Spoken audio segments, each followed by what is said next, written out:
War 2 movie వస్తుంది కదండి, ఎలాంటి ఎక్స్పెక్టేషన్స్ ఉన్నాయి? భారీ ఎక్స్పెక్టేషన్స్ ఉన్నాయి, ఎందుకంటే నార్త్ సౌత్ కలవబోతుంది. అక్కడ చూస్తే బాలీవుడ్లో హృతిక్ రోషన్, ఆయన్ని అందరూ కూడా ఇండియన్ మైకేల్ జాక్సన్ అంటారు. ఇక్కడ చూస్తే మన జూనియర్ ఎన్టీఆర్ గారు, ఈయన కూడా ఆంధ్ర మైకేల్ జాక్సన్ అంటారు. సో వాళ్ళిద్దరు కలయిక కాబట్టి ఇంకా సూపర్ డూపర్ హిట్ ఉంటుంది. డ్యాన్సుల్లో కూడా పోటాపోటీ ఉంటుంది. గతంలో ఓన్లీ హీరోయిన్లకే చూసాము, ఒక మాధురి దీక్షిత్, ఒక ఐశ్వర్య రాయ్కి చూసాము. ఆ తర్వాత మళ్ళీ అని ట్రోల్ చేస్తున్నారు చాలా మంది, రితిక్ రోషన్ ముందు ఆనర్ అని. నువ్వేం చెప్తావు మరి? ఎవరు మన తెలుగు వాళ్ళే చేస్తున్నారు.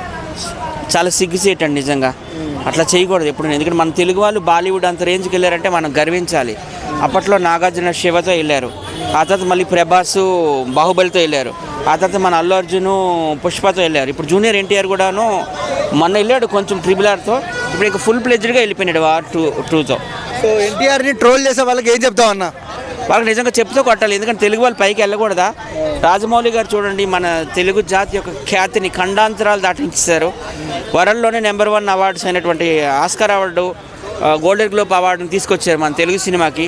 సో తెలుగు వాళ్ళం అయి ఉండి మనం అందరం గర్వించాలి. శ్రీకృష్ణదేవరాయలు ఏమన్నారు, దేశ భాషలందు తెలుగు లెస్స అన్నారు. So of all the languages Telugu is the best అని దాని మీనింగ్. సో ఖచ్చితంగా జూనియర్ ఎన్టీఆర్ గట్టి పోటీ ఇస్తారు హృతిక్ రోషన్కి. ఆయన కూడాను మంచి పేరు తెచ్చుకుంటారు. మన దక్షిణాది నుంచి అంటే ఒక కమల్ హాసన్, ఒక రజనీకాంత్, ఒక చిరంజీవి, ఒక నాగార్జున, ఒక ప్రభాస్, వీళ్ళకి ఇప్పుడు దాకా పేరు ఉంది బాలీవుడ్లో.